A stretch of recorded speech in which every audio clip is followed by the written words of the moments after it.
Evangelho de João, no seu capítulo 4, e o versículo de número 25. O contexto aqui é a mulher samaritana que foi ao poço tirar água na hora mais quente do dia, e Jesus foi lá para conversar com ela.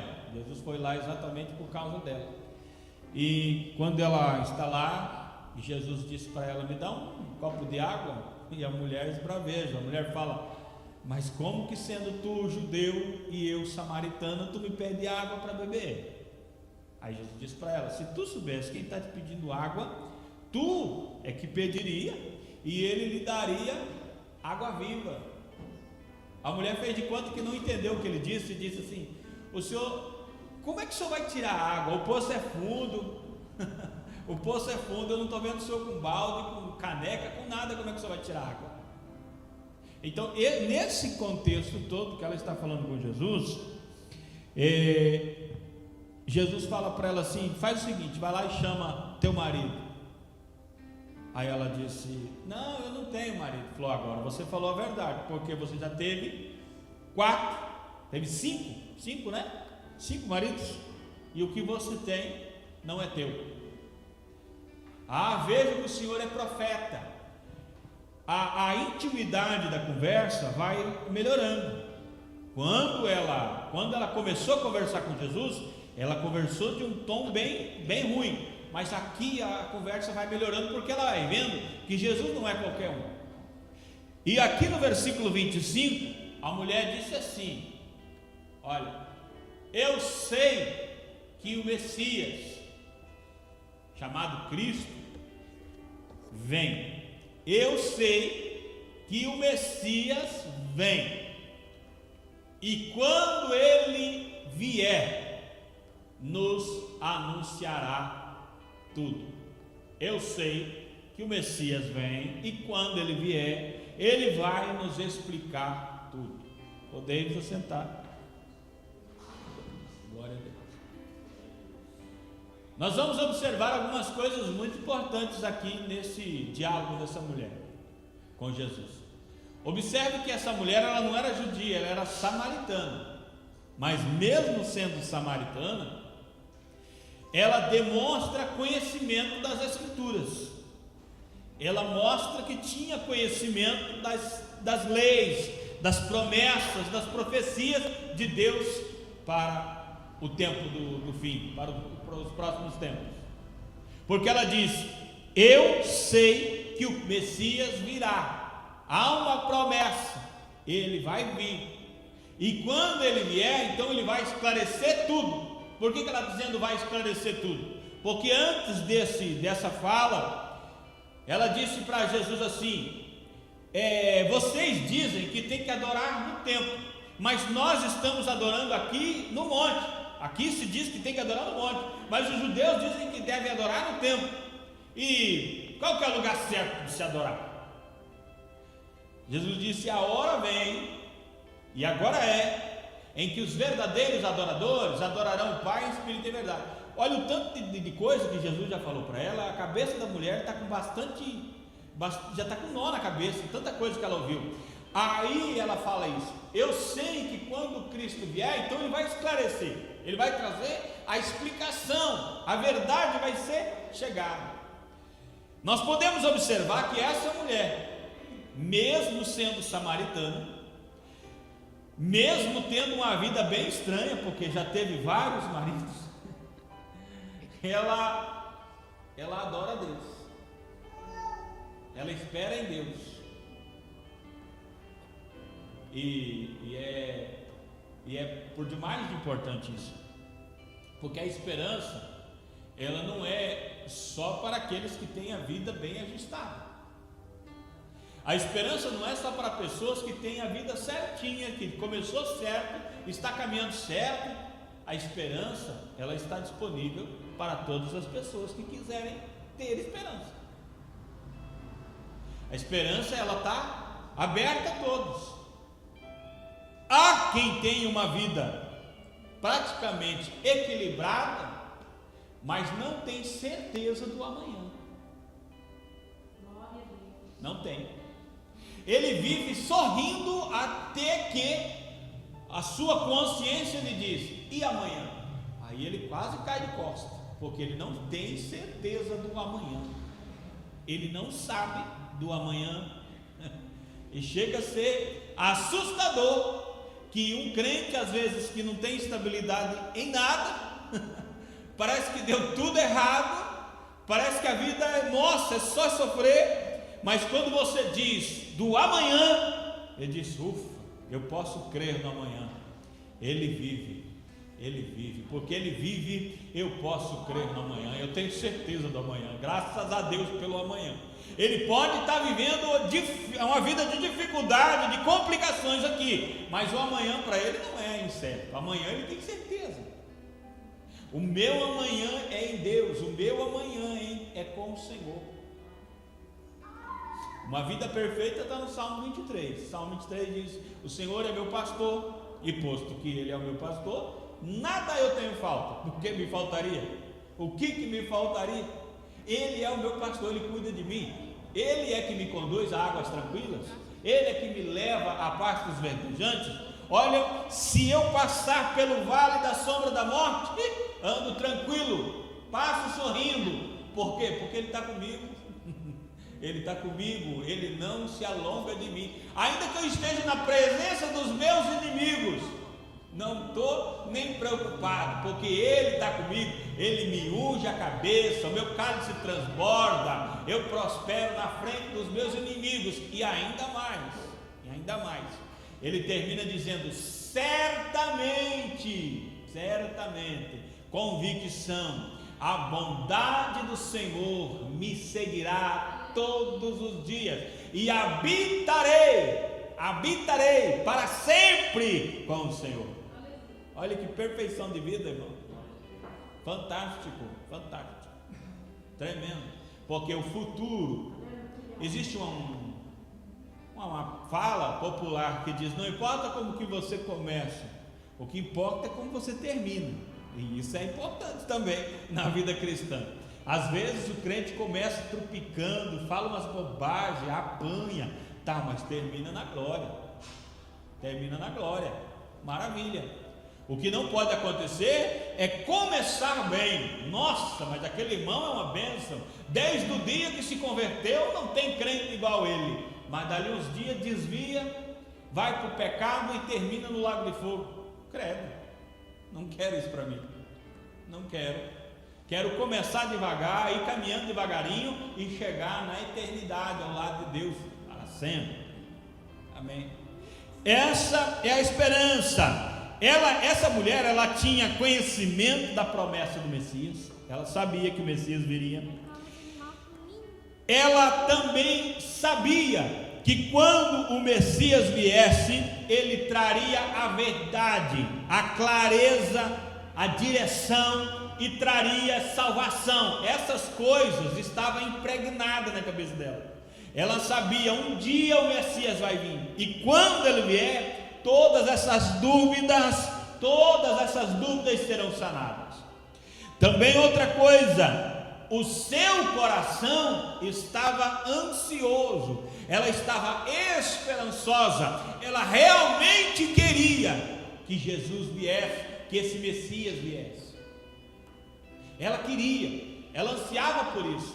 Eu até vou abrir uma colocação aqui, vou colocar algo importante, que é coisa da minha cabeça, não está na Bíblia, mas Jesus foi naquele lugar, Jesus estava naquele lugar. Deus, o Senhor, o Espírito Santo, que ungiu a Jesus de Nazaré e lhe conduziu por todos os lugares, levou Jesus até aquele tanque, porque Deus conhecia o coração dessa mulher.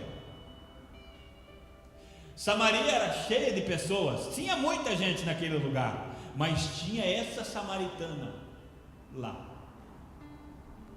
E eu vou dizer uma coisa para você, você pode pensar que não, mas Deus conhece o seu coração linha por linha, pensamento por pensamento, intenção por intenção. Uma coisa é o que você mostra para as pessoas, uma coisa é o que as pessoas falam de você, é como as pessoas julgam você.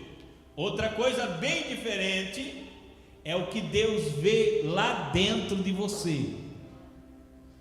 Sua identidade em Deus ninguém borra, ninguém apaga, ninguém mancha, ninguém esconde, nem você consegue se esconder. É por isso que o salmista disse no Salmo 139: para onde eu fugirei? Onde é que eu vou me ausentar? Existe algum lugar que eu possa me esconder, que lá a mão de Deus ou os olhos de Deus não estejam me enxergando? Não existe um lugar. Deus te conhece, irmão. Deus te conhece. Ei, Deus conhece você quando você está de joelho orando e está ali chorando na presença dele, como Deus também conhece quando você está andando e está com o pensamento totalmente longe, tem outras coisas que não, talvez nem agrada o propósito de Deus, até entra em atrito com aquilo que Deus tem com a sua vida. Deus conhece você, irmão. Eu até lembrei agora de um pastor famoso aqui do Brasil, que dobrou os joelhos para orar e começou a orar: oh Deus Todo-Poderoso, Majestoso, Excelentíssimo Senhor de toda a terra. E quando ele estava falando dessa forma, o Espírito Santo falou para ele: para com isso, eu te conheço, eu sei quem é você. Você não é isso aí. Não tem nada a ver. Às vezes a gente acostuma com a religiosidade, com a ritualidade, e acaba se esquecendo que Deus, Ele é Pai, e Ele quer intimidade e não ritualidade. É isso que Jesus estava falando para a mulher. Ele disse para ela assim: vem a hora em que os verdadeiros adoradores adorarão o Pai em espírito e em verdade. A Bíblia, a mensagem, diz assim: olha, Deus está procurando pessoas que são transparentes diante dele, que a adoração vem lá do profundo do ser, é algo que vem de dentro da alma, algo genuíno, algo verdadeiro. É isso que Deus está querendo. Glória a Deus. Por isso, quando o irmão falou aqui de cantar, a irmã às vezes vai cantar, a voz não sai direito. Irmão, Deus não está nem interessado em afinação de música, irmão. Deus não está interessado nessas questões, não. O que Deus quer é sinceridade. O que Deus quer é que vem de dentro, vem de dentro. É isso que Deus está procurando. Glória a Deus. Você acha que Deus vai procurar alguém que canta bem? Alguém que canta muito bem. Irmão, o céu o céu é perfeito em música. Não tem um lugar nessa terra que possa ter uma música melhor que a música do céu. Você acha que Deus ia procurar isso na terra? Não, não é isso que Deus está procurando. Deus está procurando verdadeiros adoradores, adoração que vem de dentro. Aleluia. Deus conhece você, irmão. Deus conhece. Se dentro de você há uma fé viva, uma esperança viva, ou você vive titubeando: ai meu Deus, será que Jesus vem mesmo? Será que Ele vem? Irmão, essa mulher, ela ansiava, ela tinha uma esperança dentro dela, e o crente em Cristo, ele tem que ter uma esperança viva dentro dele, que não morre nunca.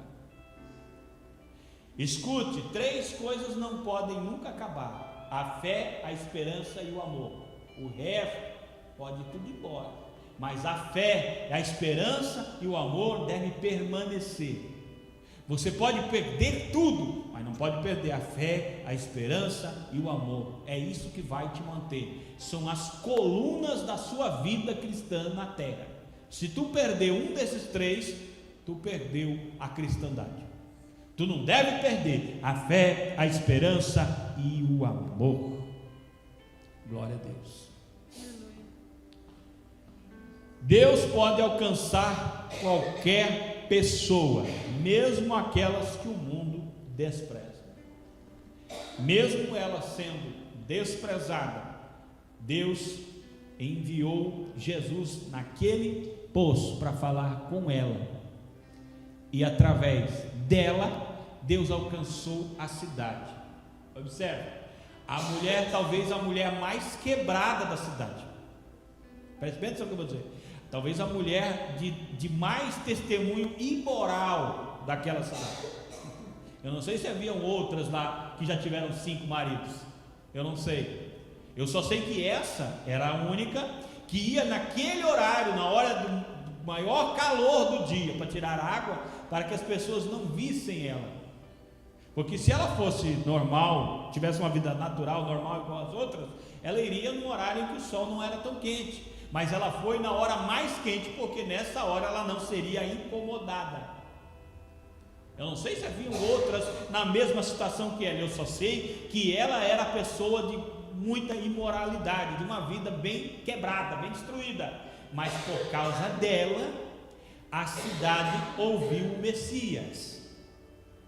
Por quê, pastor? Porque quando ela teve esse encontro com Jesus, logo na sequência, ela correu na cidade e saiu gritando: eu conheci o Messias.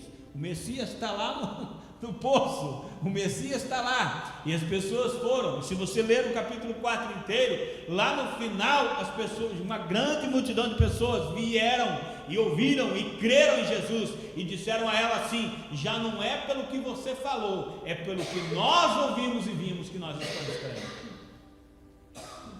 Vale a pena esperar em Deus. Tem uma coisa que eu preciso dizer: a Bíblia tem várias profecias a respeito da vinda de Cristo. Essa mulher, ela conhecia essas profecias. Haviam várias profecias. O povo judeu, eles tinham que conhecer, irmão, preste bem atenção no que eu vou dizer. O povo judeu não tinha acesso a um livro assim como nós temos.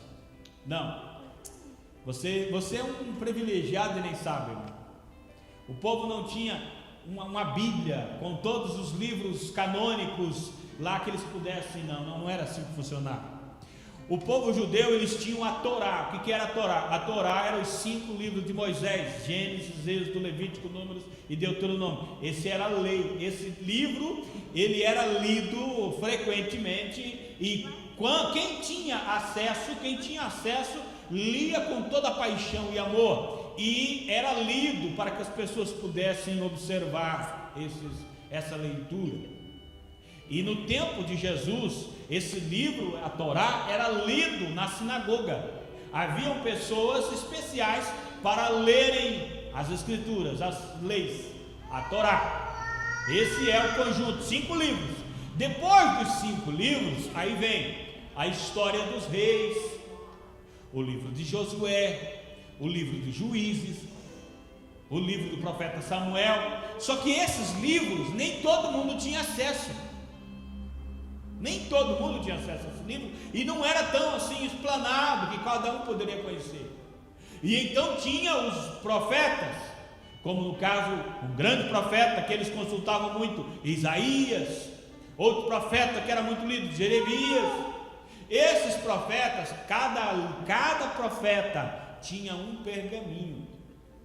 Irmão, não era assim tão fácil você ter acesso aos pergaminhos dos profetas, porque naquele tempo não havia a impressora como nós temos hoje, que eu, Paulo Zang, posso ligar e dizer: eu quero 1000 Bíblias, eu quero 1000, eles vão mandar 1000.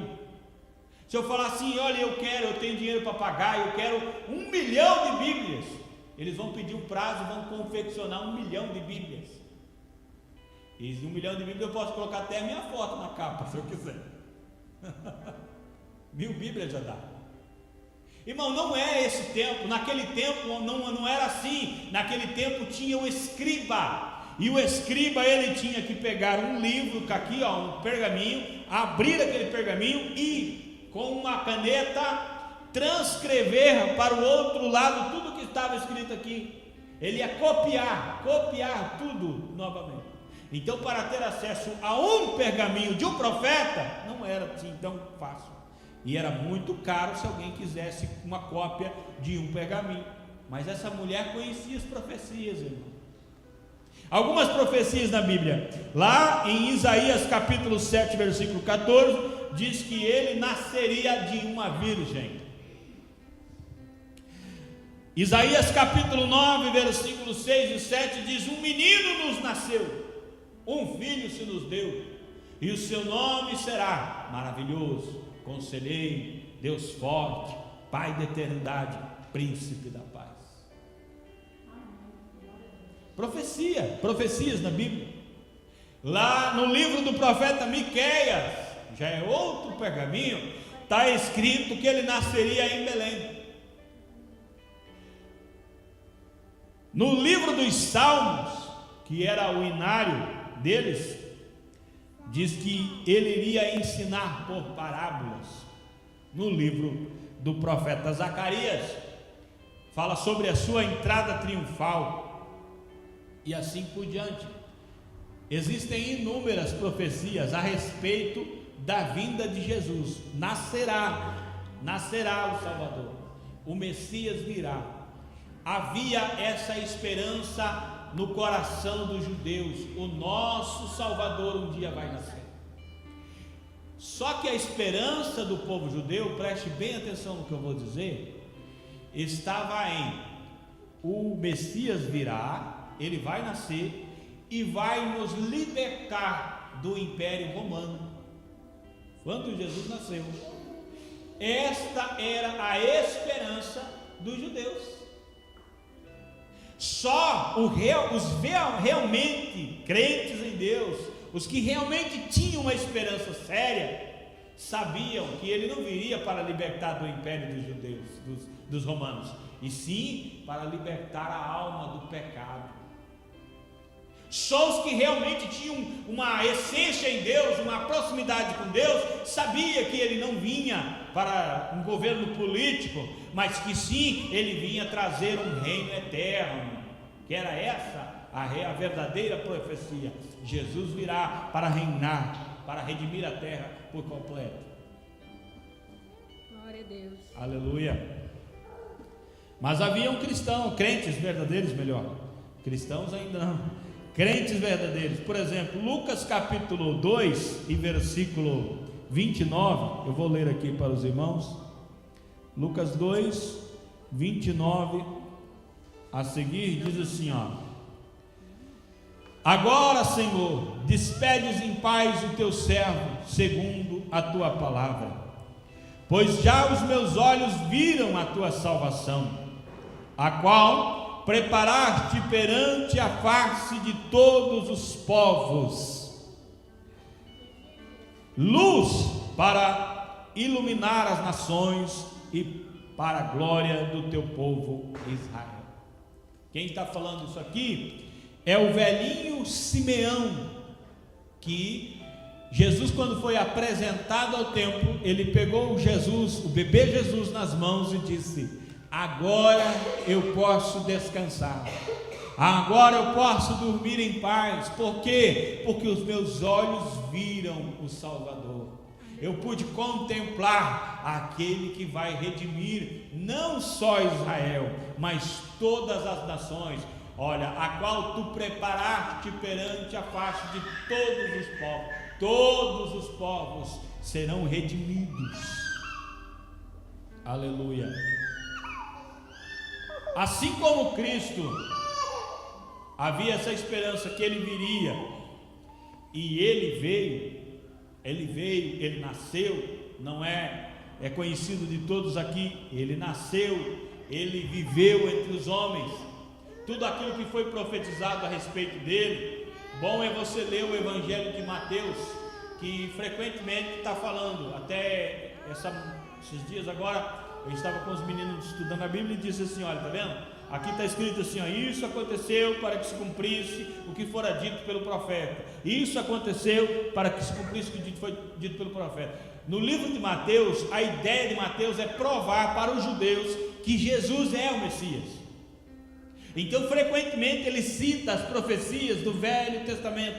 Essas profecias que estavam sobre ele, elas se cumpriram diante dos olhos das pessoas. As pessoas estavam vendo o cumprimento. Talvez alguns que tinham mais conhecimento das Escrituras diriam: olha, mas é bem assim que está escrito no livro do profeta tal, exatamente como foi escrito. Elas se cumpriram todas elas. Assim também, irmão, Jesus, ele mesmo fala do seu retorno. Mateus 24 e 30, Jesus diz assim, ó: então aparecerá no céu o sinal do Filho do Homem, e todas as tribos da terra se lamentarão, e verão o Filho do Homem vindo sobre as nuvens do céu com grande poder e grande glória. Com poder e grande glória. O próprio Jesus está ensinando, e ele, quando ele fala Filho do Homem, sempre observe, ali Filho do Homem está com F maiúsculo, é um título de Jesus. Por que ele é Filho do Homem? Porque ele nasceu em carne, ele é da natureza celeste, mas também tem natureza humana. O Filho do Homem, que morreu aqui, ressuscitou, foi assunto aos céus, vai voltar com grande poder e glória. Ele diz: vocês verão um sinal no céu, o Filho do Homem está voltando. Ele, o próprio Jesus, ele falou, ele afirmou que ele voltará, e preste bem atenção, ele é a verdade. Nenhuma vírgula do que Jesus falou vai cair por terra, nada, nem um ponto, nada. Tudo o que Jesus falou vai se cumprir, tudo. O livro de Apocalipse começa dizendo: revelação de Jesus Cristo para os seus servos, das coisas que vão se cumprir. Elas vão.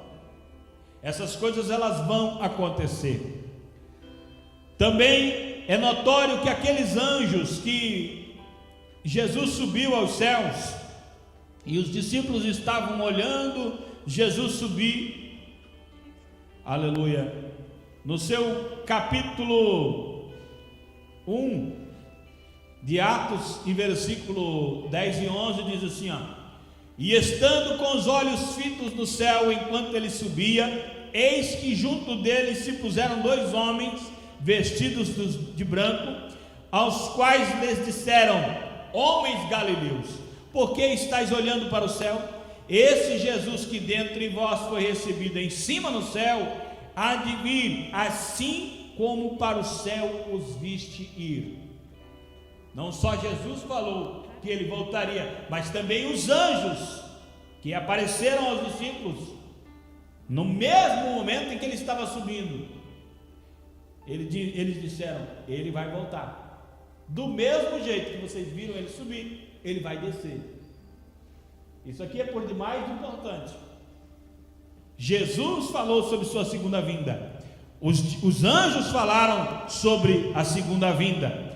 O apóstolo Paulo ensinou claramente lá no capítulo 4 e o versículo de número 16, aleluia, porque o mesmo Senhor descerá do céu com alarido e com voz de arcanjo e com a trombeta de Deus, e os que morreram em Cristo ressuscitarão primeiro. Depois nós, os que ficarmos vivos, seremos arrebatados juntamente com ele nas nuvens, a encontrar com o Senhor nos ares, e assim estaremos para sempre com o Senhor.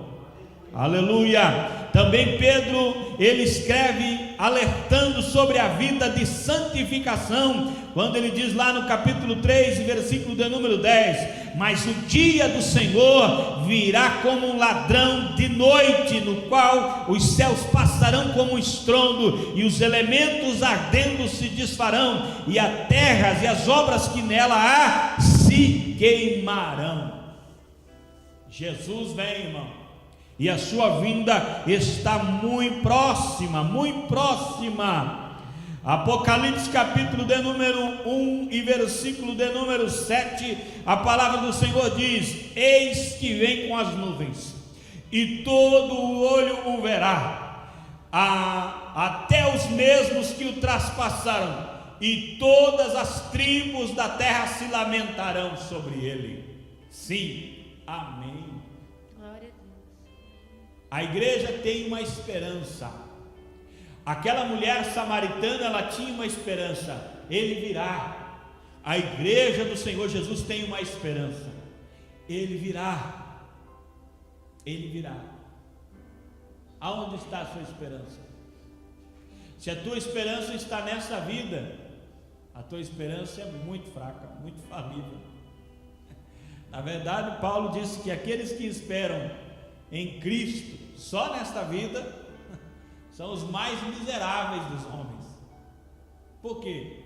Por que ele diz isso? É fácil? Uma pessoa que não conhece a Cristo, esperar só nas coisas desta vida, é compreensível. Ela não conhece a Cristo, não conhece a glória do Evangelho, não conhece o poder de Deus, então ela pode só esperar aqui mesmo. O que mais ela poderia esperar? Ela não pode esperar no que ela não conhece. Mas aquele que conheceu a Cristo, aquele que teve a graça de Deus entrando dentro dele e fazendo uma transformação tremenda, aquele que já sabe que a palavra de Deus é fiel e que não cai por terra, e que Deus é a verdade, que Deus falou vai acontecer, ficar só nas coisas desta vida aqui é a coisa mais absurda que existe, é a coisa mais complexa que existe. E por mais absurdo que seja, por mais complexo que possa parecer, mas tem muito crente achando que o céu é por aqui. Está vivendo como se tudo se encerrasse aqui mesmo. Meu irmão, a vida não acaba aqui. Isso aqui é apenas um sopro. Comparado à eternidade, isso aqui é quase nada. Paulo, tendo essa esperança tão viva dentro dele, disse: eu tenho por certo que as tribulações do tempo presente não hão de se comparar com a glória que nos está reservada. Não dá para comparar. Isso que se passa aqui, e olha que tem gente que acha que sofre nada, irmão. Tu devia ter vivido nos tempos que a igreja era perseguida, nos tempos que jogava-se as famílias dos crentes para os leões despedaçarem. Aí tu ia saber o que é sofrimento. Só que por mais estranho e absurdo que possa parecer, o sofrimento dos crentes, eu falo internamente, é maior do que aqueles que eram despedaçados pelas feras lá. Eles entravam rindo dentro daquele lugar. Eles tinham consciência que eles estavam perdendo a vida ali, mas abririam os olhos na eternidade e seriam recompensados. E os de hoje, se tu falar qualquer coisa que ele entendeu de uma forma errada, não compreendeu direito, ele já acha que está sendo perseguido, ele é capaz de fazer campanha de oração para Deus dar um jeito naquele pastor, dar um jeito naquele irmão, porque ele está sendo perseguido, e isso não é justo. Que Deus tenha pena de nós. Jesus vem, irmão, esta é a esperança da igreja. Não importa se você sofre, não importa se você é difamado, é caluniado, não importa se você tem privação das coisas daqui, tudo isso é difícil passar. Eu não vou dizer para você que é gostoso para ficar enfermo, é gostoso ficar querendo uma coisa e não ter. Não, isso não é bom. Nós somos humanos também, nós ainda estamos na terra, mas o que não se pode perder é a convicção, a certeza do porvir, da eternidade em Deus. Porque essa é uma das grandes diferenças da nossa esperança com a esperança do mundo. O mundo acredita que tem esperança, mas a esperança do mundo acaba rapidinho. A igreja, a esperança não acaba. A esperança da igreja é uma esperança coletiva. A esperança que eu tenho é a mesma que você tem. A Bíblia diz que há uma só esperança, em Efésios capítulo 4, versículo 4. Qual que é a esperança da igreja? A esperança da igreja é Jesus. Jesus vive, a igreja também viverá. Nossa esperança é única. A esperança da igreja é eterna. Ela jamais vai morrer. Não morre.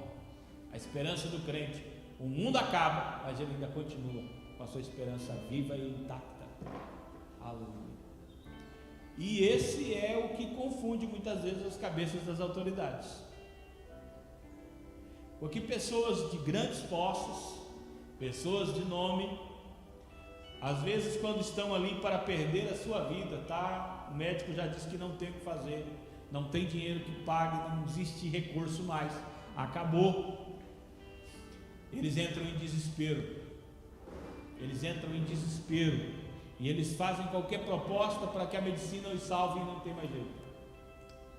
Já um cristão verdadeiro, que conhece as Sagradas Escrituras, que tem intimidade com Deus, irmão, ele não se desespera, ele não se apavora. Mesmo o médico dando a palavra final, dizendo não tem mais jeito, ele continua tranquilo. Por quê? Porque o coração dele está em Deus, não nessa vida.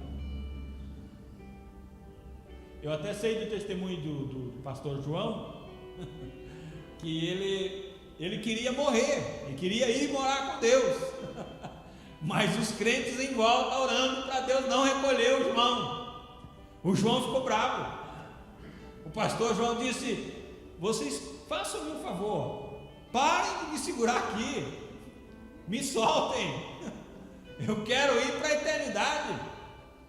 Não é diferente o caso do pastor Cezino Bernardino. Ele ficava doente, o povo fazia campanha no Brasil inteiro orando para ele voltar, ele voltava, aí ele ficava doente de novo. Um dia ele falou: não, gente, vocês não podem mais me segurar, Deus está me chamando, parem com isso. Eu me lembro que eu estava assistindo um congresso ao vivo, e uma mulher profetizando lá no congresso disse para ele: eis que te dou mais 15 anos de vida. Ele olhou para a mulher e disse: ô irmã, Deus abençoe a tua vida, as pessoas nos amam. Eu lembro disso, eu estava assistindo ao vivo. As pessoas nos amam e querem que a gente fique mais tempo na terra, mas eu sei que meu tempo aqui está se acabando. Está sabendo? A esperança viva, certa, não acaba aqui. Eu tenho algo ali, eterno, para sempre. Amém? Vamos colocar em pé, orar a Deus. Aleluia. Agradecer a Deus por esta manhã que o Senhor nos proporcionou. Aleluia. Grande Deus de maravilha, Deus de poder, Tu és santo, Senhor, Tu és maravilhoso. Oh Deus, Tu és bom, Jesus. Pai querido, apesar das dificuldades, das adversidades que temos enfrentado, não deixamos de crer em Ti, não deixamos de crer na Tua palavra, não deixamos de crer nas Suas promessas, porque nós temos certeza que ainda que a terra passe, ainda que o mundo se revolte, as ondas se levantem, todavia o Senhor é o mesmo Deus, no mesmo céu, no mesmo lugar, com o mesmo poder, e a tua mão ainda está estendida, os teus ouvidos não estão fechados, e todo o poder ainda lhe pertence a Deus. Ó Pai, nós te pedimos por graça e bondade, socorre-nos, ajuda-nos em nossas adversidades, para que ainda mais glorifiquemos ao Senhor e possamos fazer mais pelo Teu reino. Mas todavia, Senhor, não abrimos mão da nossa esperança que está em Ti. Ajuda-nos a perseverar crendo, ajuda-nos a perseverar acreditando na Tua palavra, porque Tu és fiel e a Tua palavra não volta vazia. Em nome de Jesus, ó Pai, nós oramos. Também, ó Pai, agradecemos por todos aqueles que abençoaram a Tua obra de alguma maneira, e recompensa cada ofertante, cada dizimista, cada contribuinte da Tua obra. Em nome de Jesus, ó Pai, nós oramos e te pedimos, fica conosco para a glória do nome de Jesus.